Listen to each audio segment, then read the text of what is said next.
আমাদের সবাইকে সজাগ থাকতে হবে। ভাই, কিয়ামতের দিবসে প্রত্যেকটা মানুষের 3টি করে দপ্তরে বিচার হবে। প্রথম দপ্তরের বিচার হলো বান্দা বান্দি তার লাইফে শিরক করেছে কিনা। আল্লাহ আমাদেরকে হেফাজত করুন, বলুন আমিন। যদি প্রথম দপ্তরে কোনো বান্দা বান্দির আমলে শিরক প্রমাণ হয়ে যায়,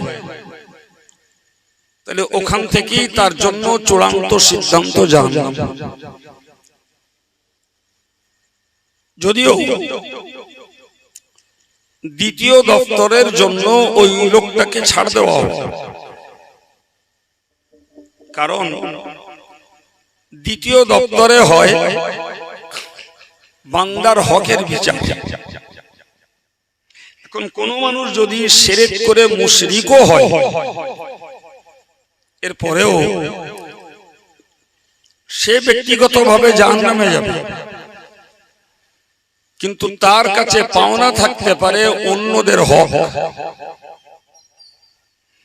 তো যার শিরক প্রমাণিত হয়েছে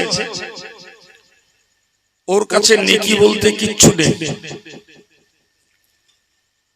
তো যখনই কোন হকের দাবিদার তার এগনেস্টে দাঁড়াবে, তখন তার পাপগুলো ওই মুশরিকের ঘাড়ে চাপানো হবে।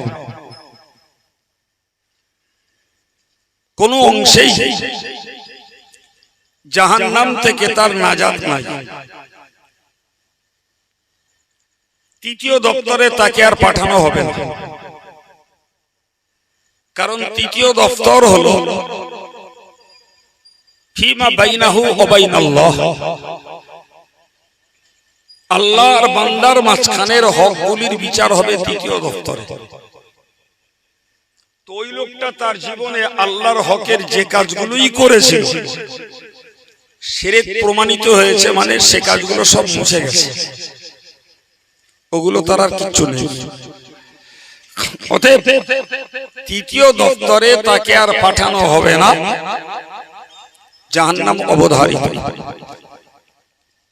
এই জন্য ইমানদার মুসলমানকে সদা সর্বদা সজাগ থাকতে হয়, যাতে ইমানদারের জীবনে কোনো অংশে শিরক প্রমাণিত না হয়।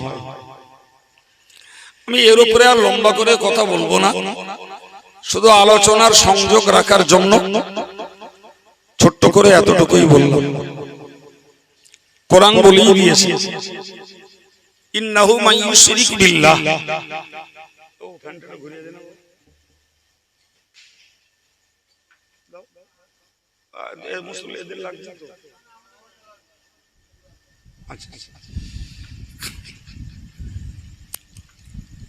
আল্লাহ বললেন মান ইউশরিক বিল্লাহ, যে লোকটা আল্লাহর সঙ্গে শিরক করে, ফাকাদ হারামাল্লাহু আলাইহিল জান্নাহ, আল্লাহ পাক তার জন্য জান্নাতকে হারাম ঘোষণা করে দিয়েছেন। সঙ্গে এটাও বলেছেন ওমা ওয়াহুন নার, তার ঠিকানাই হলো দোজখ।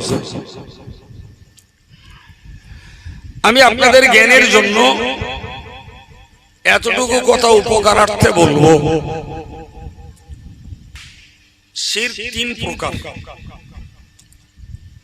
একটাকে বলা হয় শিরকে আকবার, বাংলা মানে হলো বড় সড়ো শিরক। আর একটাকে বলা হয় শিরকে আসগার, ছোটখাটো শিরক। আর একটাকে বলা হয় শিরকে খফি, গোপন শিরক। অল্প অল্প উদাহরণ দিলেই ব্যাপারটা আপনাদের কাছে স্মরণীয় হবে। বড় শিরক হলো আল্লাহ ছাড়া অন্য কারোর কাছে মাথা নত করা। সেজদা পাওয়ার একমাত্র জাত সত্তাই হলেন আল্লাহ।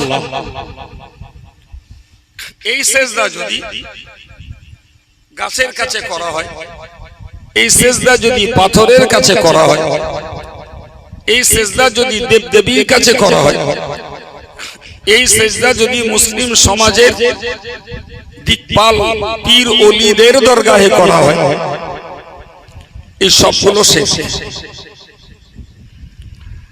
তো আলহামদুলিল্লাহ আমরা সচরাচর গাছের কাছে, পাথরের কাছে, দেবদেবীর কাছে মাথা ঠুকি না,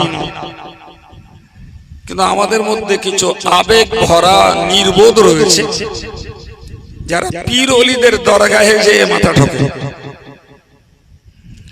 এটা থেকেও মুসলমানদেরকে 100 ভাগ বেরিয়ে আসতে হবে। একটা কথাই বুঝতে হবে যে तमाम পৃথিবীর যারা পীর ওলি, এই মানুষগুলো আল্লাহ পাকের কাছে সাধনা করেই তারা উন্নত জীবন লাভ করেছেন। তাহলে আমায় যদি কিছু পেতে হয় তাহলে আমার আল্লাহর কাছেই সাধনা করতে হবে। সম্রাট শাহজাহানের দরবারে একজন ভিখারি গেছে, ভিক্ষুক ভিক্ষা করে। তো তাকে কেউ বলেছে তুমি কত জায়গায় ভিক্ষা করবে, শাহজাহানের দরবারে যাও, উনি একলা যা দেবেন তোমার আর ভিক্ষা করা লাগবে না। ও বেটা যেয়ে দেখছে সম্রাট শাহজাহান মসনদে নেই। খোঁজ নিয়ে শুনলেন তিনি মসজিদে গেছেন নামাজ পড়তে। এ বেটা মসজিদ পর্যন্ত গেছে, যে দেখছে সম্রাট শাহজাহান আল্লাহর কাছে হাত তুলে বাচ্চা ছেলের মতন কাঁদছে, আর নিজের যা ডিমান্ড, যা চাহিদা সব চাইছে। এ বেটা ভাবলো আমি এলাম এনার কাছে ভিক্ষা করতে, আর এনাই দেখছি আর এক জায়গায় ভিক্ষা করছে, তাহলে আমি এনার কাছে করব কেন, আমার দরকার তার কাছে করব। সুবহানাল্লাহ, তার ভিক্ষা বিকতেই বন্ধ হয়ে গেল। তা আমার দেশের কিছু বোকা নির্বোধ রয়েছে, পীরের নামে মান্যত করে, পীরের কবরে যে দুধ ঢালে, পীরের কবরে যে সেখানকার ধুলো নিয়ে চোখে মুখে বুকে ঘষে, সেখানে তেল ভর্তি পানি ভর্তি বোতলগুলো নিয়ে কেউ ফুফা দেয় না, ওখান থেকে ঘুরিয়ে এনে তাই ব্যবহার করে। কেউ সেখানে মোরগ দিচ্ছে, গরু দিচ্ছে।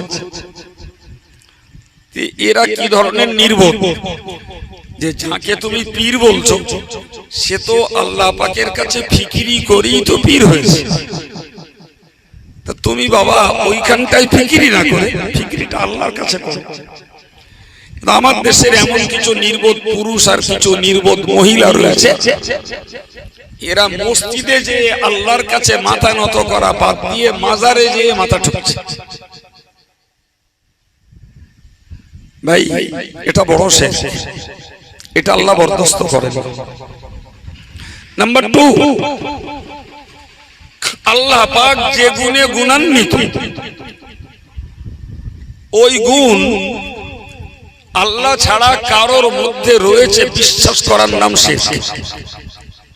ফর এক্সাম্পল, হায়াতের মালিক আল্লাহ, মৌতের মালিক আল্লাহ, রিজিক রুজি দেওয়ার মালিক আল্লাহ, সম্মান দেওয়ার মালিক আল্লাহ, অপমান করার মালিক আল্লাহ, কাউকে ক্ষুধার্ত রাখার মালিক আল্লাহ, কাউকে রোগ দেওয়ার মালিক আল্লাহ, রোগ থেকে মুক্ত করে সুস্থ করার মালিক। এখন যদি কারোর মনে হয় অমুক আমার জীবন বাঁচাবে, কিংবা ওরা আমাকে মরণের হাত থেকে বাঁচিয়েছে, কিংবা ওই ডাক্তার আমার রোগ সারিয়েছে, কিংবা ওরা আমার অনেক সম্মান দিয়েছে, কিংবা আমি যদি মনে করি যে আমি এই অন্যায় পথ ধরেছি বলেই আমার রুজি রোজগার বেড়েছে, ভাই এই জাতীয় বিশ্বাসগুলি একটিও ঈমানের পক্ষে না বাবা। সবগুলোই আল্লাহর সঙ্গে পার্টনার বানানোর অপরাধ। কি বানানো বলেছি? শিরক আরবি শব্দটার ইংরেজি অর্থই হলো পার্টনার, বাংলায় তাকেই বলে অংশীদার। তো আমি যদি আল্লাহর অংশীদার কাউকে না বানাই, তাহলে আমি রুজির জন্য অন্যায় পথ কেন ধরতে যাব? ঔষধ খাওয়া জায়েজ আছে, ঔষধ খেতে বলেছেন রাসূলুল্লাহ, কিন্তু আমাকে বিশ্বাসটা তো রাখতে হবে। ওষুধ খাওয়া জায়েজ আছে, খাচ্ছি, আল্লাহ সারালে সারবে, ডাক্তারেও সারাবে না, আইএসআই কোম্পানির ঔষধেও সারবে না। এই বিশ্বাস গাঢ় করার নাম ঈমান রক্ষা করা।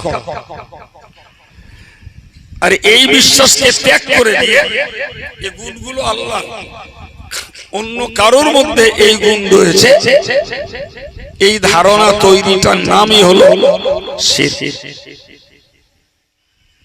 এটা থেকেও আমাদের বাঁচতে হবে। ছেলে, যুবক, বয়স্ক, বয়স্কা, সবাইকে বাঁচতে হবে। নাম্বার 3, শিরকে খফি, যার বাংলা মানে হলো গোপন শিরক।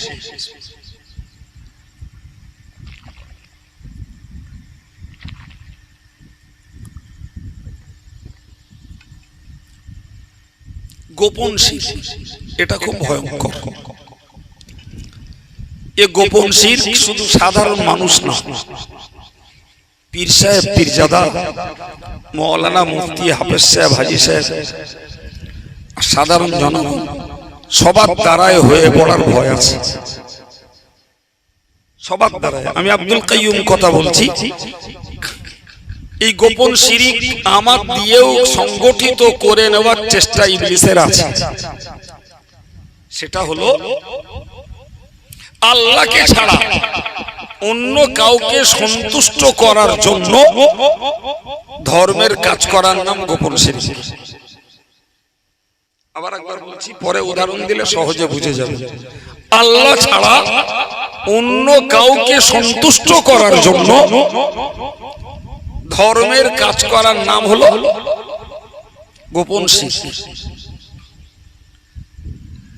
ধর্মের নামে যে কাজই করি সেটা হওয়া লাগবে আল্লাহর সন্তুষ্টির জন্য।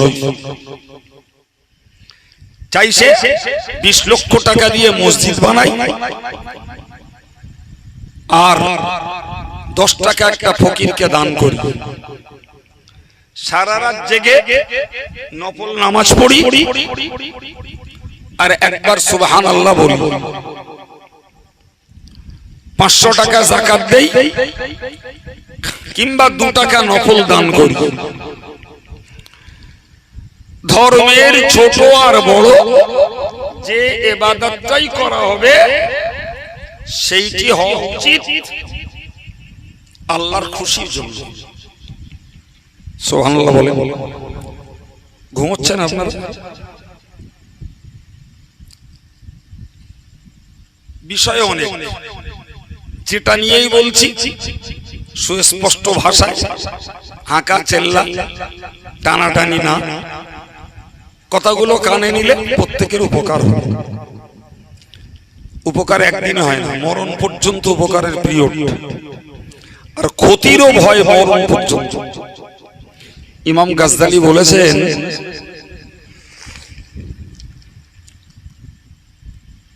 একটা মানুষের তাম জীবনের আমলকে রক্ষা করে শেষ জীবনের আমল। আবার বলছি, তাম জীবনের আমলকে রক্ষা করে শেষ জীবনের আমল। দ্যাট মিন্স শেষ জীবন পর্যন্ত মানুষের দ্বারায় শিরক হওয়ার ভয় আছে। আল্লাহ না করুক কেউ যদি জীবনের চূড়ান্ত মুহূর্তে 11th আওয়ারে একটা শিরক করলো, টোটাল জীবনের ইবাদত আমল সব মুছে যাবে, কিচ্ছু থাকবে না। কারণ কোরআন বলেই দিয়েছে, লাইন আশরাকতা লা ইয়াহবাতান্না আমালুক, তুমি যদি শিরক করো তোমার গোটা জীবনের আমলটাই ধ্বংস হবে। কথা বুঝতে পারছেন কি? তো একটা শিরক করতে ভাই 1 মিনিট সময় লাগে না, 5 সেকেন্ডের মুকদ্দমা। একটা মানুষ যদি মরণ দুয়ারে পৌঁছেও 5 সেকেন্ডে শিরক করে বসে, এ ব্যাপারে আল্লাহ এত কঠোর যে 5 সেকেন্ডের শিরকের মোকাবেলায় 70 বছরের ইবাদতকে আল্লাহ ধ্বংস করে দেবে। এই জন্য ইমাম গাজ্জালি বলেছেন, तमाम জীবনের আমলকে রক্ষা করে শেষ জীবনের আমল। যার যখন শেষ ওই মুহূর্তটাই সঙ্গীন মুহূর্ত। প্রিয় ভাই আমার, তো আমি আপনাকে বোঝাচ্ছিলাম যে গোপন শিরক হলো এক কথায় আল্লাহর সন্তুষ্টি ছাড়া অন্য কোন স্বার্থে ধর্মের কাজ করা। আমি ছোট বড় সব রকমের উদাহরণ কয়েকটা দিয়ে আপনাদেরকে বুঝিয়েছি। আমি ইবনুল কাইয়্যিম হজ করছি, হজের সাবজেক্ট কম নেই, অনেক আছে। তো মাথা ঘামিয়ে ঘামিয়ে আল্লাহ আমি এসব বলবো, সাবজেক্ট অঙ্ক কষে এখানে পর্যন্ত উঠিনি, বসা পর্যন্ত আমার কাছে সাবজেক্ট ছিল না। যে সাবজেক্টের উপরে কথা বলাচ্ছেন আল্লাহ, আমি কথা বলছি। তো আমার চিন্তা, আল্লাহ দ্বীনের খেদমত নয়, মানুষের কাছে নাম কেনা, কিংবা হেদায়েতের বাণী মানুষকে পৌঁছে হেদায়েতের পক্ষে মানুষকে ডাকা নয়, বরং এই সুবাদে দুটো পয়সা কামাই করা, ওটাই আমার লক্ষ্য। নাউজুবিল্লাহ। আমার হজ করাটাও শেষ, আমার হজ করাটাও কি বলেছি বলেন না, একদম। সুতরাং এটা অত্যন্ত ভয়ঙ্কর জিনিস, এবং এমন ভয়ঙ্কর যে নাম কেনার ধান্দায় কাজ করার এই দোষ কার্যক্ষেত্রে পীর সাহেবের মধ্যেও ঢুকে পড়তে পারে, পীরজাদার মধ্যেও, মৌলানা মুফতি হাফেজ সাহেব ইমাম সাহেব সবার মধ্যেও ঢুকে পড়তে পারে। সুতরাং বাঁচার চেষ্টাটা করা লাগবে 100%। এবং এই জন্যই প্রত্যেকটা ইমানদার মুসলমানকে সারা দিনের শেষে অন্তত কিচ্ছু না পারি তো একটু তওবা করে নিজের ঈমানটাকে দুহরিয়ে ঘুমানো উচিত। কারণ আমি আজকে একটা শিরক করে ফেলেছি, নাউজুবিল্লাহ। আমার এই পর্যন্ত আমল যদি ধ্বংস হয়, তাহলে তওবা করেছি মানে কালকের যে আমলটা করব ওটা অন্তত টিকবে। ঠিক এভাবেই যদি আমি আমার নিয়ম বানাই, তো যেদিন আমার মৃত্যু হবে, আল্লাহ না করুন যদি পিছনের জীবনের সব দিনগুলোর ইবাদত ধ্বংস হয়ে যায়, শেষ দিনটার আমলটাও টিকবে। আর আল্লাহ চাহে তো ওই একটা দিনের আমলই বান্দার জন্য নাজাতের ক্ষেত্রে যথেষ্ট হতে পারে। সম্মানিত ভাইরা, আমি এ প্রসঙ্গের কথা ছাড়ছি। যতটুকু জ্ঞান চর্চা হয়েছে আমার বা আপনাদের সকলের উপকারের জন্য, আল্লাহ উপকারটুকু আমাদের নেয়ার মতন তৌফিক দেন, বলুন আমিন। 2 নম্বর কথা বলছি, আমি গোড়ায় বলেছিলাম যে ঈমান ওয়ালাদের জন্য আমলের দাওয়াত দিতেই এই সভা। মনে রাখুন, আমাদের দেশীয় বাংলায় একটা কথা বলে, বৃক্ষ তোমার নাম কি, ফলে পরিচয়। তো আমার নাম মুসলমান, আমার পরিচয় আমার নামে নয়, আমার ফলে। আবার বলছি, আমার ফলই হলো আমার নামের পরিচয়। কথা বোঝা গেল কি? তো একজন মুসলমানের ফল, ভাই আমরা রমজান মাস ছাড়লাম আজকের 1 সপ্তাহ, গত সপ্তাহে আজকের রাত ছিল ঈদের রাত। তো কেউ রোজা রেখেছেন, তার গায়ে কোনো প্লাকেট লাগানো নেই, সুতরাং তাকে রোজাদার বলতে গেলে আলাদা করে ঢ্যাঁটরা দিতে হবে। কেউ হজ করেছেন, তার গায়েও প্লাকেট লাগানো নেই, তার কাছের লোকেরা জানে লোকটা হজে গেল, দূরের লোকে জানে না। তার দূরের লোকে জানাতে হলে তাকে বলতে হবে আমি এবার মক্কা ঘুরে এসেছি। কেউ যাকাত দিয়েছে, সেটি সাধারণভাবেই গোপন জিনিস। আমি গরিব মানুষ, আমারে বাবু আমারে যাকাত দিল। হুজুর আপনি গরিব মানুষ, এই যাকাতের টাকাটা আপনার। কিংবা আপনি জামিয়ার পরিচালক, এই টাকাটা দিচ্ছি জামিয়ার গরিব ছাত্রদের পিছনে খরচ করুন। এ আলাদা করে ঢেঁটরা পেটা ছাড়া ছেলেটি যাকাত দিয়েছে প্রমাণ হবে না। কিন্তু জানেন তো, নামাজ এমন একটি ইবাদত, ও ঢেঁটরা দেওয়া লাগবে না, দিনে 5 বার। মাঠে পড়লো লোক বুঝতে পারবে এই লোকটা মুসলমান, মসজিদে পড়লো লোক বুঝতে পারবে এই লোকটা মুসলমান। যদি কেউ ট্রেনে নামাজ পড়ে, বাকি প্যাসেঞ্জাররা বুঝবে এই লোকটা মুসলমান। এরোপ্লেনে নামাজ পড়বে, এয়ার হোস্ট যারা, তারা জানবে এরা মুসলমান।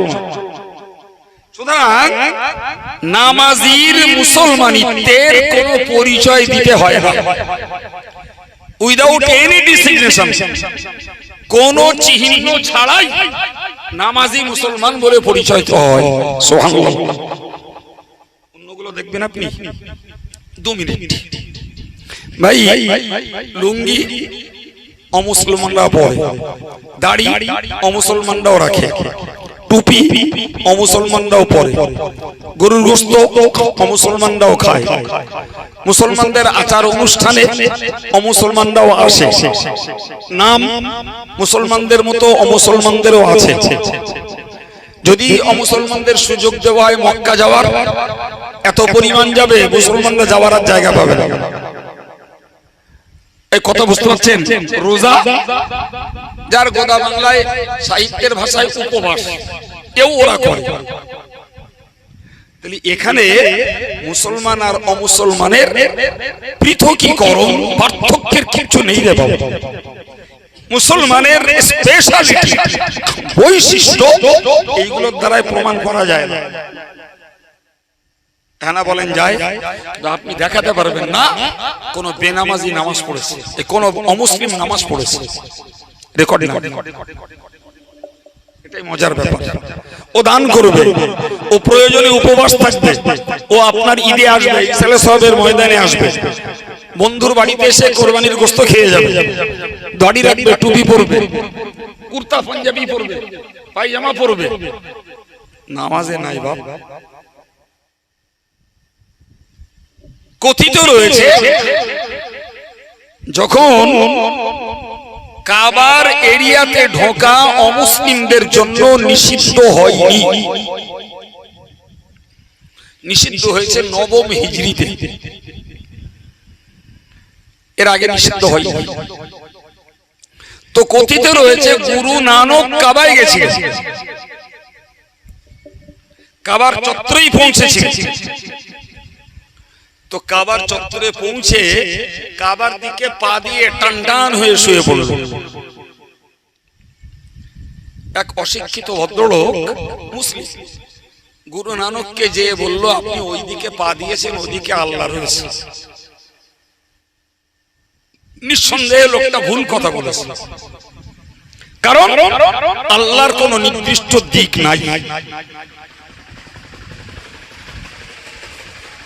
প্রিয় ভাইরা আমার, গুরু নানক লোকটার এই লিকেজটা পেয়ে, তার এই ছিদ্রটা পেয়ে বলল ভাই তুমি এক কাজ করো, যেদিকে আল্লাহ নেই আমার পাটা ঘুরিয়ে সেই দিকে দাও। ও যেমন ভুল করেছে, গুরু নানক তেমন তাকে একটা শিক্ষামূলক জবাব দিয়েছে। ভাই এ পর্যন্ত গুরু নানকের লাইফ হিস্ট্রিতে পাওয়া যায়, কিন্তু তাই বলে গুরু নানক কাবায় যেও নামাজ পড়েছে এই রেকর্ড কেউ লিখেনি। এখন আপনি বলুন, এটা একটা চলন্ত রাস্তা, সামনে মধ্যে ট্রেন লাইনে যাওয়ার এলাকার সুযোগ রাস্তা, তো মনে ভাবুন এই চলন্ত রাস্তার পাশে একটা ওয়েটিং প্লেসে দুটো ছেলে বসে আছে। একটা ছেলের পাঞ্জাবি পায়জামা পরা, মুখে ভালো ফ্যান্সি দাঁড়িয়ে আছে, চেহারাটা খুব সুদর্শন, জি। আর একটা ছেলে বসে আছে, স্যুট পরা, শার্ট পরা, প্যান্ট পরা, দাড়ি চাচা, গোপ চাচা, একেবারেই মোস্ট অর্ডিনারি একটা ইয়াং ছেলে। মসজিদে মাগরিবের আজান হলো, এখন ওই দাড়ি চাচা, গোপ চাচা, প্যান্ট শার্ট পরা ওই ছেলেটি উজু করে মসজিদে ঢুকলো। ভাই এই পাড়াস্ত যত মুসল্লি, তার দাড়ি নাই, গোপ নাই, স্যুট পরা, প্যান্ট পরা, কারোর অধিকার নাই তাকে মসজিদ থেকে বাইরে যেতে বলবে। সে যখন নামাজ পড়বে এক বাক্যে সবাইকে বলতে হবে ছেলেটা মুসলমান। কিন্তু যে ছেলেটি কুর্তা পায়জামা পরে, ফ্যান্সি দাড়ি দিয়ে, সুদর্শন চেহারা নিয়ে ছিল, সে যথারীতি বসে আছে, এই ছেলেটাকে নিয়ে ডাউট আসবে, এ আমাদের না মনে হয় অন্য কারোর হবে। কথা বুঝতে পারছেন না? তাহলে এই যে দুটি ছেলের ভিতরে পরিচিতিটাকে স্পষ্ট করে দিয়েছে, এর নামাজ পড়া আর ওর নামাজ না পড়া। সুতরাং আমি আপনাকে বোঝাতে চাইছি, মুসলমানিত্বের পরিচয় যদি আমাকে বিনা ঢেঁটরা পেটায়, বিনা অ্যানাউন্সমেন্টে, বিনা প্রচারে যদি নিজেকে মুসলমানিত্বের পরিচয় দিতে হয়, তার মোস্ট এন্ড ফার্স্ট সিম্বল হলো নামাজ পড়া। রোজা রেখে আর হজ করে আর যাকাত দিয়ে কারোর কাছে পরিচয় নতুন করে দেওয়া লাগবে, তবে বুঝবে লোকটা হজ করে এসছে, তবে বুঝবে লোকটা যাকাত দিচ্ছে, তবে বুঝবে লোকটা রোজা আছে। কিন্তু নামাজের ক্ষেত্রে কাউকে পরিচয় দেওয়া লাগবে না, বিনা পরিচয়ে প্রমাণ হবে এই লোকটা মুসলমান। আমার আল্লাহ বলেছেন, ফামান কানা ইয়ারজু লিকা রাব্বিহি ফালইআমাল আমালান সালিহা ওয়ালা ইউশরিক বিইবাদাতি রাব্বিহি আহাদা। আল্লাহ বললেন, যে লোকটা চায় আমি আল্লাহর সন্তোষজনক সাক্ষাৎ, হাসরের দিনে আমার সকাশে হাজির হবে, আর আমি বান্দা বান্দির উপরে সন্তুষ্ট থাকব, যে লোকটা চায় ফালইআমাল আমালান সালিহা, ওই লোকটার উচিত হলো সৎ কাজগুলি করা। এটা ঈমানওয়ালার জন্য দাওয়াত। তুমি সৎ কাজের ভিতর দিয়ে তুমি মুসলমান তার পরিচয় দাও। তুমি আল্লাহর কাছে সন্তোষজনক ভাবে যেতে চাও, তার পরিচয় দাও। তুমি জাহান্নাম থেকে বাঁচতে চাও, তার পরিচয় দাও। তুমি জান্নাত লোভী, জান্নাত পেতে চাও, তার পরিচয় দাও। এই সবগুলির পরিচয়ই হলো আমার কর্মফলটা সৎ হওয়া, আমার কাজটা সৎ হওয়া, আমার কথাটা ভালো হওয়া, আমার দৃষ্টিটা ভালো হওয়া, আমার পা ফেলাটা ভালো হওয়া, আমার শোনাটা ভালো হওয়া, আমার হাত আর পায়ের কর্মটা ভালো হওয়া, সব ভালোর ঊর্ধ্বে আল্লাহ আল্লাহ রসুলের মতো কাজ করাই হলো চূড়ান্ত ভালো। কারণ আল্লাহ আল্লাহ রসুলের তুলনায় ভালো কথা কেউ বলতে পারে না, ভালো পথ কেউ দেখাতে পারে না। সুতরাং সর্বোপরের কথা হলো যে আমার জীবনটা আল্লাহ আল্লাহ রসুলের সন্তুষ্টির পথে পরিচালিত করাই হলো একজন মুসলমানের ডিউটি। আর ওটাই হলো কলেমা ওয়ালার জন্য দাওয়াত। হে কলেমার ভাই, কলেমার বোন, তুমি কলেমা পড়েছো, তুমি পুরুষ হলে আমার ভাই, তুমি মহিলা হলে আমার বোন। বাকি আত্মসমীক্ষাটা তুমি করো বাবা, যে কলেমার চাহিদা অনুপাতে তোমার জীবনটাকে তুমি ভালো কাজের দ্বারা সাজাতে পারছো কিনা। যদি পারো, কোরআনের ঘোষণা সত্য, তুমি আল্লাহর কাছে পৌঁছাবে, আল্লাহ